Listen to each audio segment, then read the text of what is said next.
Welcome to Popcorned Planet. I am Andy Signore, and a new promo for an Alec Baldwin interview just dropped for ABC News. And man, I was just left with my mouth open. I had to bring in Christopher Melcher, attorney at law, to help me break down why Alec Baldwin is doing this. This blew my mind.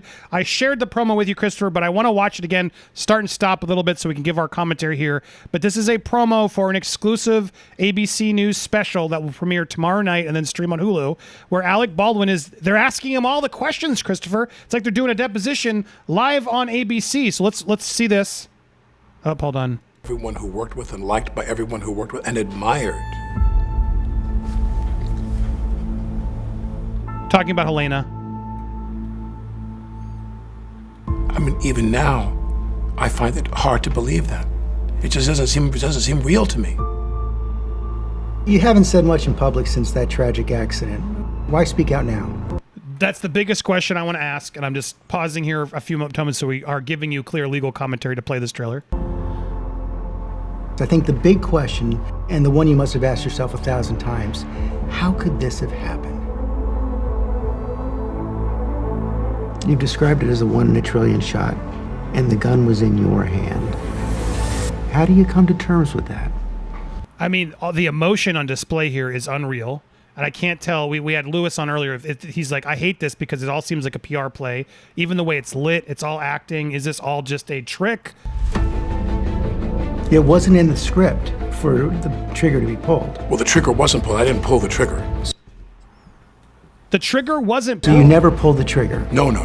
I would never point a gun at anyone and pull a trigger at them. Never. What did you... I mean, that is either backpedaling or incredibly important as a defense, and that's why he's saying it. What do you think happened? How did a real bullet get on that set? I have no idea. Someone put a live bullet in a gun. A bullet that wasn't even supposed to be on the property. Again, I want to get your thoughts on that. Christopher, we're going to come back. That seems to be a massive defense, and that's what the armorer is saying as well. How do you respond to actors like George Clooney who say that every time they were handed a gun, they checked it themselves? I mean, look at that face there. That is such a question I would have asked, because that is not a good question to have to answer. Your emotions are so clearly so right there on the surface. You felt shock. You felt anger. You felt sadness. Do you feel guilt? You said you're not a victim, but is this the worst thing that's ever happened to you? Yes. Yeah. Because I think back, and I think of what could I have done. Alec Baldwin, unscripted. All right. This is insane to me, Christopher. First of all, what a promo. As a marketer, I want to watch this so badly. So ABC, you got me. Your promo editor deserves a raise. My God, that looks incredible because it's going to deliver all this stuff. But Christopher, I got to go to you immediately. This seems like suicide. This guy's being sued by multiple people. Why on earth is he giving all this information out before the investigation or anything? Like, couldn't this harm him tremendously? Well, yeah. I mean, I think he's harmed either way. And, you saw when he actually stopped on the roadway, I think it was in Vermont, when the paparazzi was tailing him and he got out of the car and he just wanted to say like, hey, let me just talk to you. So he definitely wants to get this off his chest. I mean, there's no doubt that this is destroying him from the inside. And I don't think he's the type of guy that's going to be controlled by counsel. So he's going to just come out and do what he wants to do. I like it that he's talking. I don't know that it's, as a lawyer that I would recommend it, but as a human, I like it because nobody else talks. We see all these other cases that you're following right now. Everyone clams up. And it's like, hey, come out and say, I messed up. I'm sorry. I'm responsible for this. I'm going to make it better. I'm going to learn from it. No, we don't hear anything. So I give him a lot of credit. Now, he may have motives for doing this to rehabilitate his image. Some of the statements that he just made are really damning, concerning to me that we'll talk about. But the concept, your question, about doing this, I give him credit because nobody else does that. Nobody else comes and talks about something so quickly. Well, we're watching this. I don't know if we're going to do a reaction right after or the morning of, but make sure you've hit that subscribe button if you haven't already. We will give you our breakdown on what the takeaways were, the legal repercussions, etc. Hit the bell for alerts, smash the like button, leave a comment on this video to help get the word out. Because when I saw this promo, I was like, damn, one, I got to watch this promo. But two, what was really telling, and I'm going to agree with you, because I know we were having it on our live show. Lewis was like, this is all PR play. And it is. It clearly is. There's a PR play to it. But I always say to people, if you are telling the truth, scream it from the rooftops. Let the truth provide. Tell it out as many times as you can. Commit to it. Say it as often and anywhere you had it. When I was coming through with the false allegations and trying to fess up for the things I did, I would have gone anywhere to talk, to just tell the story and continue to tell the truth, because there's always, one truth. And so I agree with you in that regard. It is refreshing and kind of surprising to see him say, F it. I'm going to go unscripted. I'm not supposed to do this. I'm going against counsel's wishes. I want to go out there and say what happened and show my emotion because it's real. And at the same time, though, I do think there's a little bit of Hollywood, actor quality of like, I got to save my career. I got to save my name. I got to go out there and say this was an accident. I got to show people I'm remorseful. There's no doubt that conversation hasn't been had with his team, his wife, etc. Like, this is clearly a PR play. However, I'm with you. It's a ballsy move that he's doing. Now, going back through some of these things he said, I can pause and stop again, but what was the most alarming thing? I mean, there were so many. Like the question of, do you feel guilt? Like, that's a loaded question that can be used against him later. What else do you hear in here that worried you? So there's two statements that I didn't pull the trigger, and that just, and then the other one was, the question that we don't see the answer of. I think he might have said himself, what could I have done differently? Well, holy crap. There's a lot, pretty much everything he could have done differently. That's the easiest one. So, but if he's wrestling with that, what could I have done differently? Well, you could have checked the gun. Right. And you could have not pointed at anybody. You could have kept your finger off the trigger. Which George Clooney was very critical of and telling him that we always do that. So for Stephanopoulos to even also ask that, feels like, they're gonna really push him on that exact point of you should have checked the gun. There were things you could have done. That's gonna be really bad news for him in a legal standpoint, no? Yeah, well that's why I'm like, if he's still asking himself, what could I have done differently? That implies that he really does not have the understanding of his role. This is not I hate to use the word tragedy, because this isn't a tornado that came down unexpectedly and wiped out somebody's house and killed somebody. This was 100% avoidable. And it was 100% negligent, reckless behavior on behalf of everyone who was involved in the sequence of events. And if he's not there, I do have concerns about it. So that was the one statement. The other one, again, about the gun spontaneously going off, apparently, is unbelievable. So he's saying he didn't actually pull the trigger, and then they sort of push, like, how did it happen? I don't know. So he's playing sort of dumb on this? For the trigger to be pulled. Well, the trigger wasn't pulled. I didn't pull the trigger. So you never pulled the trigger? No. I would never point a gun at anyone and pull a trigger at them. Never. What did I have trouble buying that, Christopher. I got to be honest. It's not. So, a gun is a machine, and it needs inputs for an output. So the gun, except in extraordinarily rare cases, will not fire unless somebody has pressed the trigger. It's just mechanically impossible. Like I say, except for some very rare circumstances, one of those would be dropping the gun. So if there's a loaded gun and it's a defective gun, and it's dropped, it could potentially go off.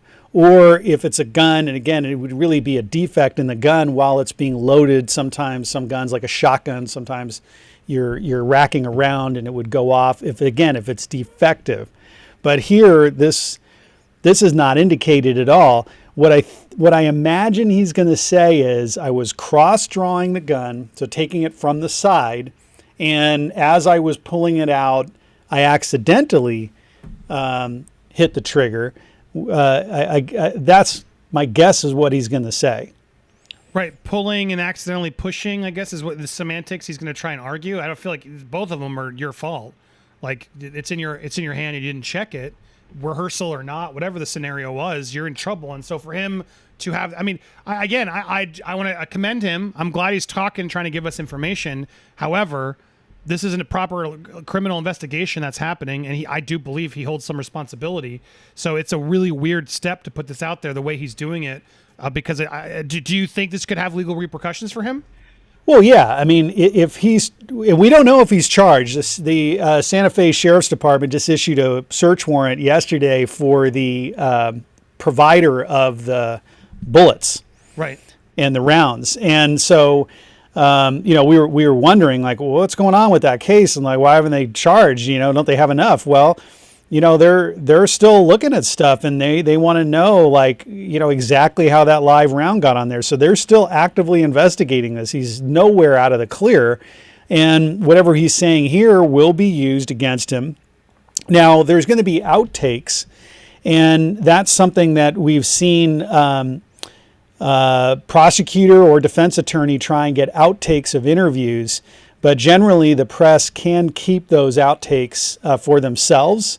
But we may see the prosecutor subpoena ABC for its outtakes, because obviously they're only showing the parts that they're showing here in this episode that we're going to see tomorrow. But yeah, I got to imagine in every deposition, testimony, trial, wherever hearing, they're going to be playing this back to him and saying, don't you remember in December of 2021, you said this, and now you're saying that.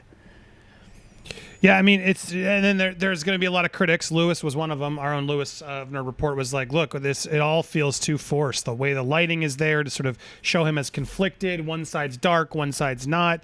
The tears, he's an actor, like he can pull that off. Why this is about Halyna, not about you. Why are you doing this? Like, and I got to agree a little bit with that too. It's like, is this really the time? Like, it is if you want to save your career, right, and not go to jail. You want to try and feel like you need to scream from the rooftops, but do you feel like from should he have done this right now? Does this scream Alec Baldwin, I need to save or do you think this is the time and place, or could he have let the investigation, charges, et cetera, all come forward and then spoken later? What do you think of the timing on this? Yeah, I mean, I think I guess if he's going to do it, he needs to do it, now, because why continue to wait? What's going to happen? I mean, memories don't get better over time. And right after the incident happened, of course, the guy was in shock, but after he calmed down would be the one where he would remember more back then, who was in the room. How did this sequence of events happen? What was said? Every day that goes by, you're maybe going to lose a little bit of that, or you take a risk of having constructed memories based on things that you've read or other statements that you've heard. So getting the statement out there earlier, more contemporaneous to the incident, lends more credibility to it. Yeah, it's highly scripted. Would have been better, but maybe in a more raw format. But what we're told is that this was a no-holds-bar interview where all questions could be asked. He doesn't have an attorney there. And so at least the format of it is giving the opportunity for the truth to come out. Final point there. Would you have advised, if he was your client, would you have advised him to do an interview like this? What would your advice be from a legal standpoint to someone in this situation? As long as he's telling the truth, I think it's good to get the truth out there, because otherwise we speculate about what happened. And, this is not complicated. The guy was handed a gun. He didn't check it. He pointed it at two people. His finger hit the trigger, whether it was intentional or not. The gun went off and shot them. This is not more complicated than that. And where's his biggest fault in that? Because to me, it's he didn't check it. Is there a version of things from a legal standpoint where he's allowed to say, look, I trusted the experts to give me the gun, and so that's what I've always done my whole career. And I guess now I realize now I'm learning I shouldn't have done that, but no one would told me to do that. Can he potentially get away with sort of that excuse? So he. In a different scenario, he might have been able to say, hey, I relied on experts and this is the way it's been done before, and I didn't know any better. I don't know anything about guns, and sorry. And that might be enough for a criminal to avoid criminal prosecution, certainly not enough for a civil case, which has a lower standard. But here, he did not rely on experts.